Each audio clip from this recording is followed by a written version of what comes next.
Ginawa nga ng lahat ng paraan ni na Meredith at Lilet upang sila ay makatakas, ngunit naabutan naman siya ng nobyo ni Sally at si Sally, pati na rin ang mga lalaking may baril. Samantala, pinakain niya ni Patricia si Ces ng pagkain ng mga aso, ngunit sinabi niya na kahit na gaano karami pa ang kainin nito, kailanman ay hindi niya tutulungan itong si Lilet dahil siya daw ang lintas sa kanilang pamilya. Galit na galit nga si Ces at pinagbabato niya si Patricia ng pagkain ng mga aso at binantaan niya ito na magsisisi siya sa kanyang ginawa.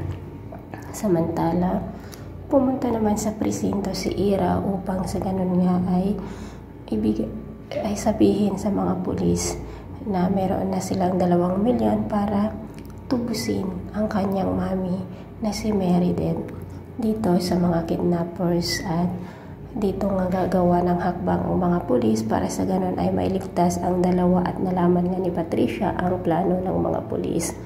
Samantala, kino-comfort naman ni Meredith si Lilet dahil nga sa ginawang paglublob sa tubig nitong si Sally dahil may laglat ito, at laking pasasalamat nga ni Lilet sa ginawa ni Meredith sa kanya.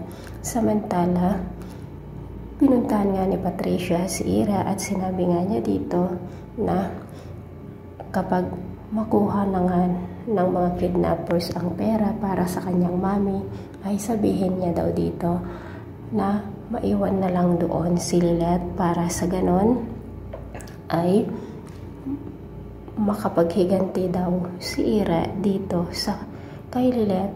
Ito ang sinabi nga ni Patricia sa kanya, at pumayag naman si Ira. Agad nga silang pumunta sa bahay ni Ces at nagtaka nga si Bonnie kung bakit magkasama silang dalawa. Sinabi naman ni Ces na siguro sinabi ni Patricia kay Ira na pabayaan nila si Lilet na maiwan doon at si Meredith lamang ang mailigtas.